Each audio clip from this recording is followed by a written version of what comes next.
You want to know the strangest thing about that morning? It was boring. I mean genuinely, painfully boring. The kind of London morning where the sky can't decide what it wants to be.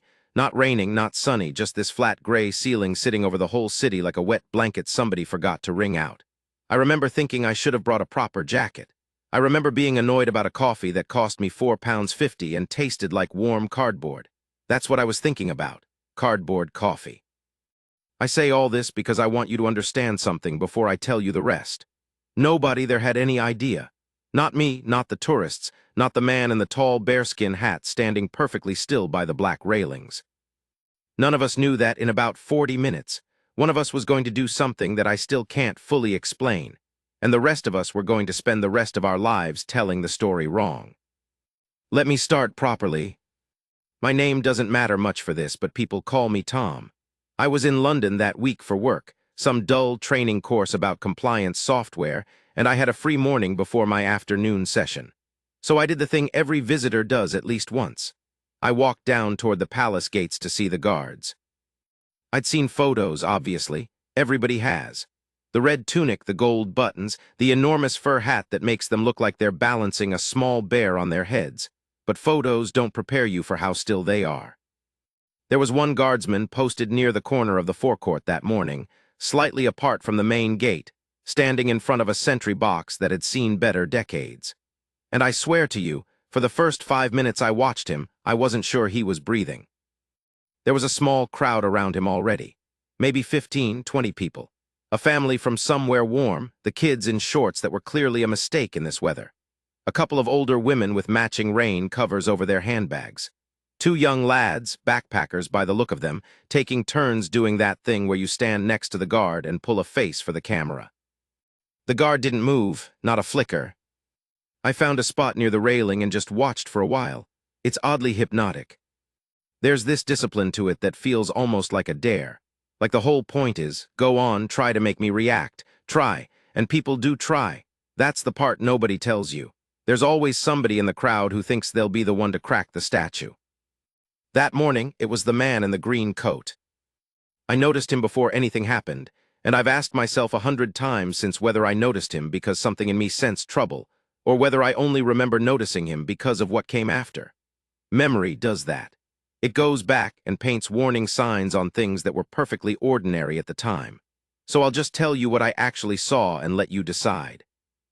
He was maybe 30. Big lad, broad through the shoulders, wearing a dark green padded coat that was too warm for how he was sweating. That's what caught me, I think. It wasn't hot, but he had this sheen on his face, and he kept wiping his top lip with the back of his hand. He was moving through the crowd wrong, not like a tourist who drifts and stops and points. He was moving with purpose but no direction, if that makes sense. Circling, coming closer to the guard, then peeling away, then coming back. At first I thought he was drunk.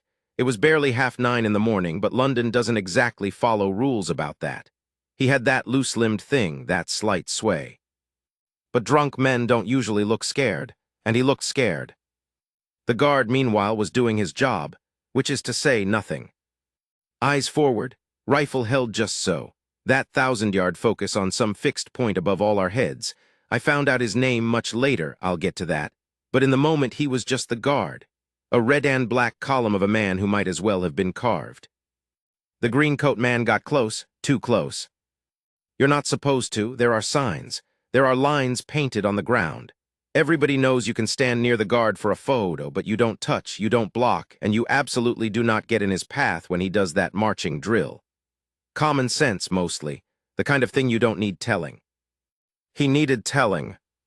He stepped right up into the guard's space, close enough that I could see the guard's eyes do the smallest thing, just the tiniest tightening at the corner. If you weren't staring the way I was staring, you'd have missed it, but I saw it. The statue registered something. One of the older women near me made a little noise, a sort of ooh of disapproval, the very British sound of someone watching another person break a social rule. A few people laughed nervously.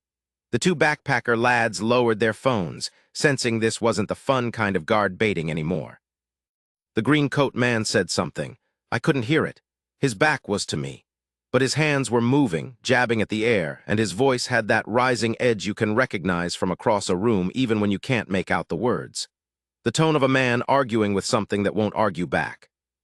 The guard didn't respond. Of course he didn't, that's the whole training. You are not a person in that moment. You are a post.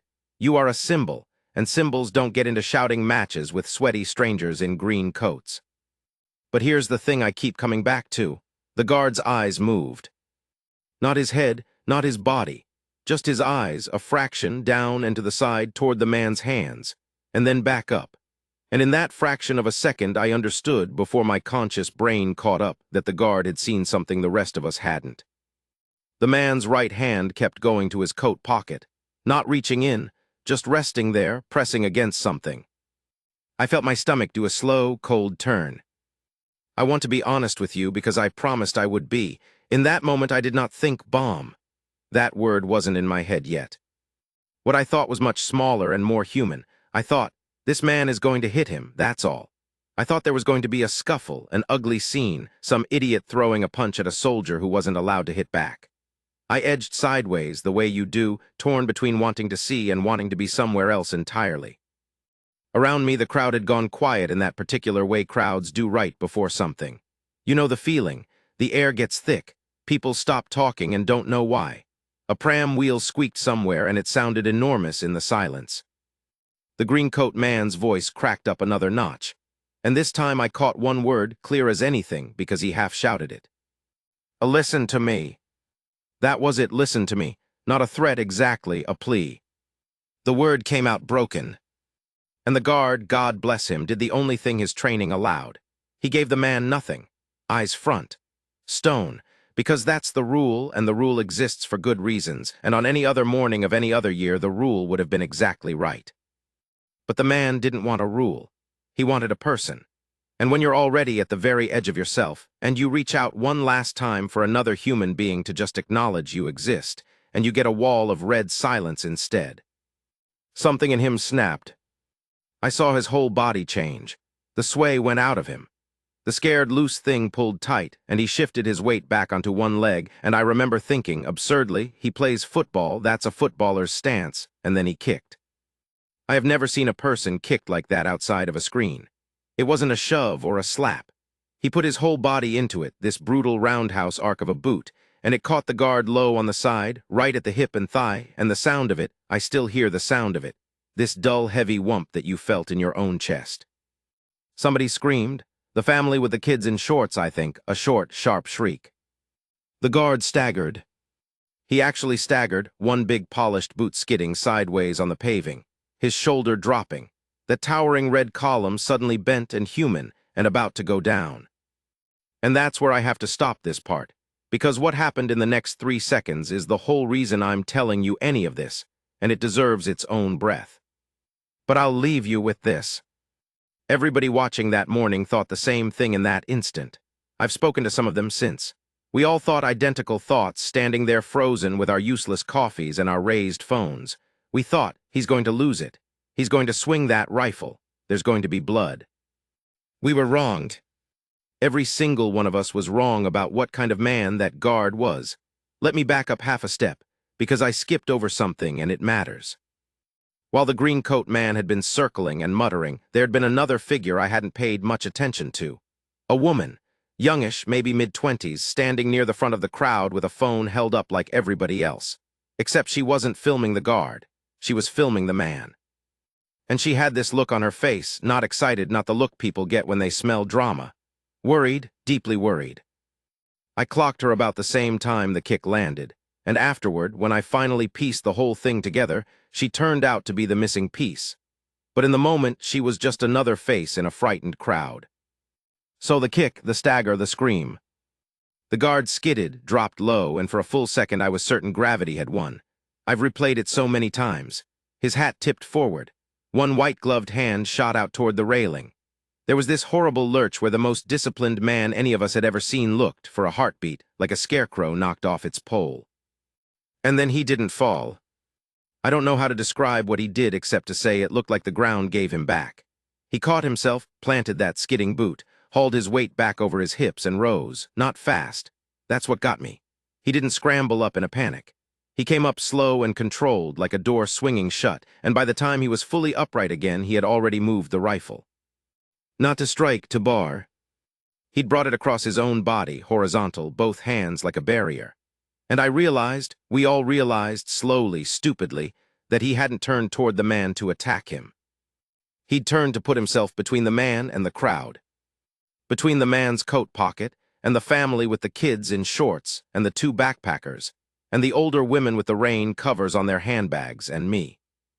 That's when the word finally arrived in my head, the word I'd been keeping out.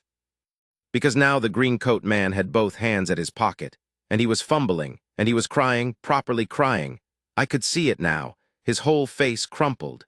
And he was saying something over and over, and the woman with the phone was suddenly pushing forward through the crowd, shouting a name.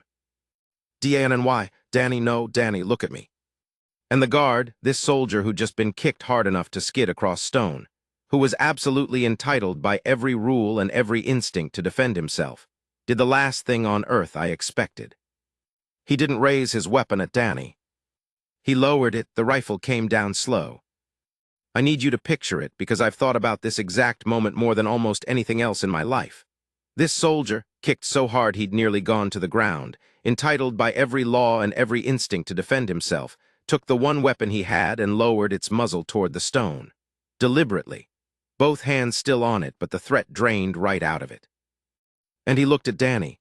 Actually looked at him, not the 1,000-yard stare anymore. He dropped it. He met the man's eyes like you'd meet the eyes of a frightened animal. The crowd had no idea what to do with this. Half of them still expected violence. I heard someone behind me whisper, "Why isn't he?" And then just stop, because there was no end to that sentence that made any sense. Danny had his hand in his pocket now, all the way in. The woman, the one shouting his name, she got to the front and she was maybe 3 feet from him, and she had both hands up, palms open, and she was crying too now. "Danny, Danny, please, not here, please, love." Love, she called him love, and something about that word landing in all that fear made my throat close up. Danny's mouth was moving, but the words were coming out in pieces. I caught fragments. "Can't," and told me it was, and they said if I didn't, none of it made a whole sentence. He was somewhere the rest of us couldn't reach. And then the guard spoke. I have to tell you, I didn't even know they could. In my head they were mute by law, these men, silent as the stone they stood on. But he spoke low and steady, and his voice wasn't what I expected either. It wasn't a bark. It wasn't a command. It was almost gentle.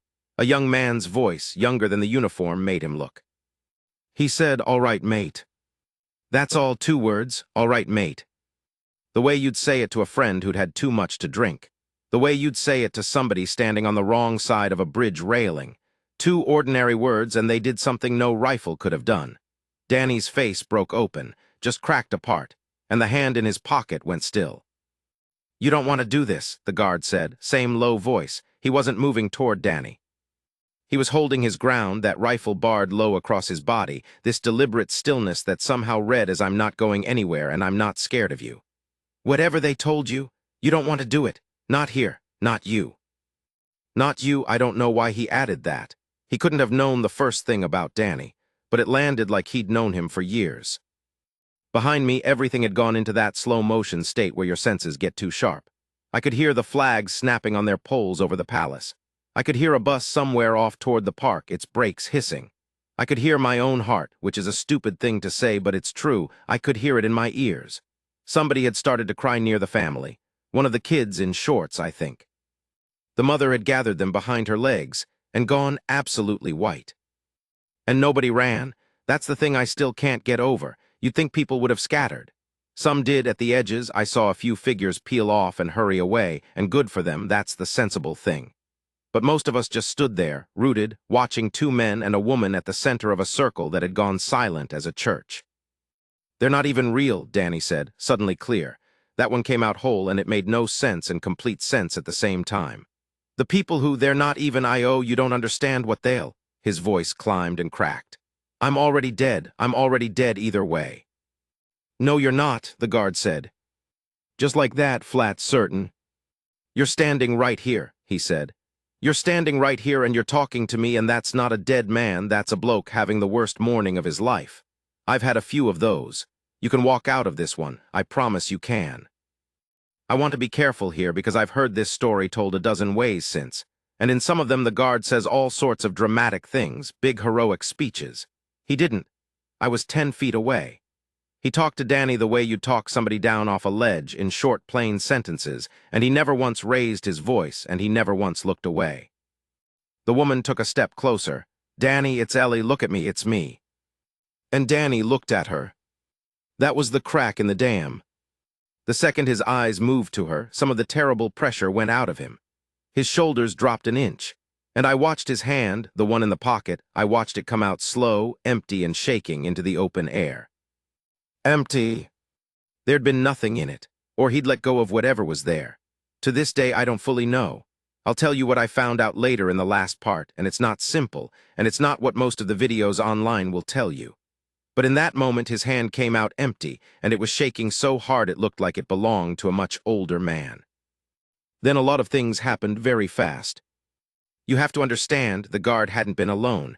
Nobody's ever alone at that post. Somewhere in those long minutes, other people had been moving. I found out afterward that a second guardsman had already alerted the police, and that armed officers had been closing in from 2 directions, quiet, careful, using the crowd and the railings for cover. I never saw them coming. That's how good they were. 1 second the space behind Danny was just tourists, and the next it was full of dark uniforms and calm, loud voices. "HANDS, show me your hands on the ground." And Danny went down. Not violently. He almost folded, like his strings had been cut, down onto his knees on the wet stone with his empty hands going up and out. Ellie screamed and lunged, and an officer caught her, not rough, just held her back, and she was sobbing his name, and Danny was face down now with a knee in his back and his cheek against the ground, and he was, I'll never forget this, he was crying with what looked like relief. Like the worst thing hadn't happened. Like somebody had reached into the fire and pulled him out. And the guard stepped back. His job was done, the professionals had it now, and he did the most extraordinary thing, which was, he went back to his post. He straightened that ridiculous, magnificent hat, he shouldered his rifle. He turned, took the regulation number of steps, and resumed his position in front of the sentry box, eyes forward, stone once more, as though the last 4 minutes had simply not occurred. The forecourt was chaos behind him. Officers, radios, the crowd finally finding its voice in a great rising babble. And in the middle of it, one red-coated figure standing perfectly still, as if to say, the palace still stands. The line still holds. Nothing gets past here. I looked down and realized I was still holding my terrible cardboard coffee.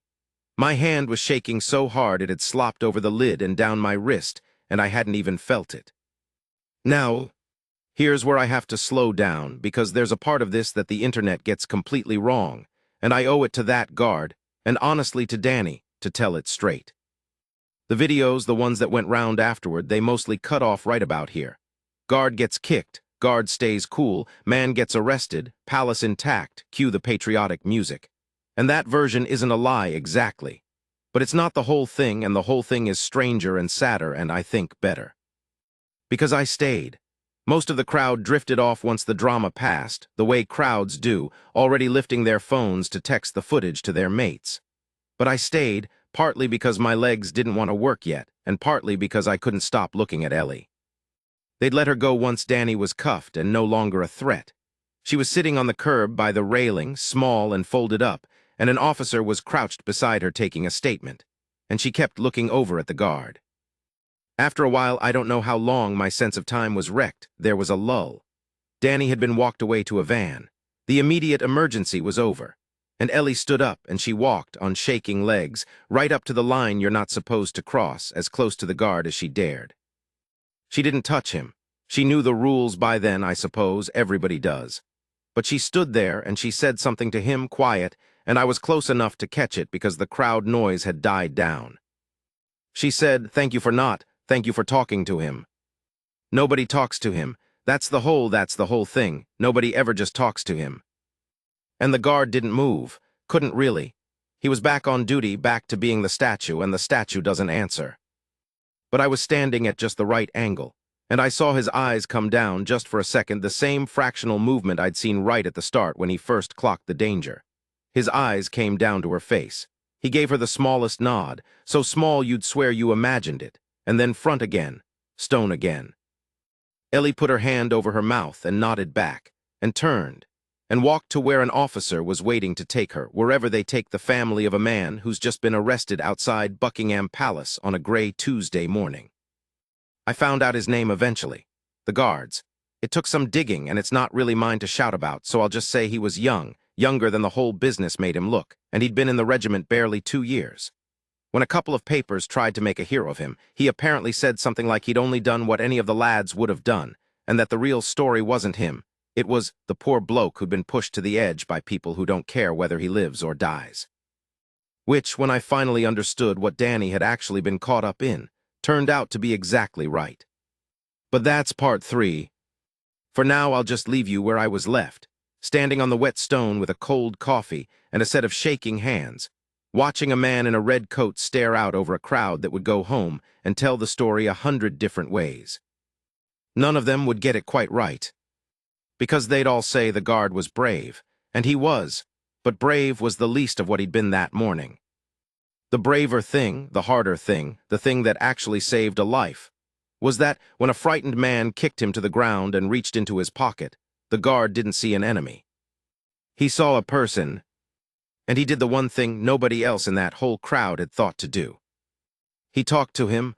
I told you the internet gets this part wrong. Here's what actually happened to Danny. I didn't learn it all at once.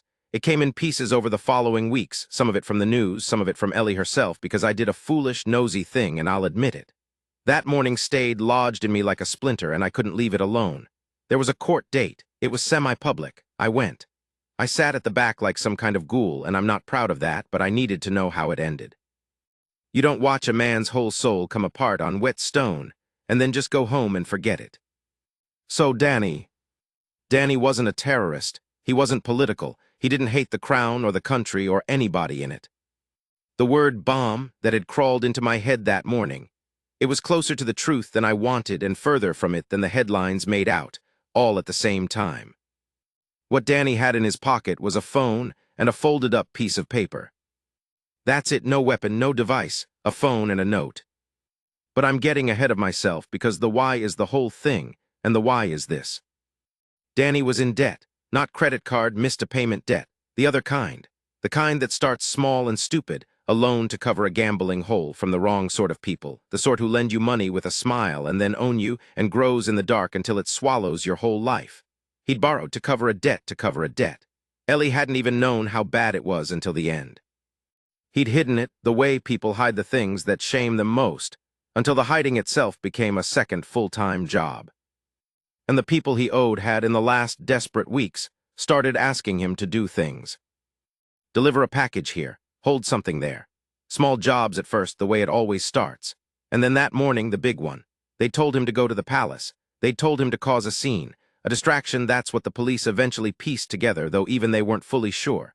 Somewhere else in the city that same morning, something was supposed to happen, and Danny, poor, drowning, terrified Danny, was meant to be the noise that pulled the eyes away from it.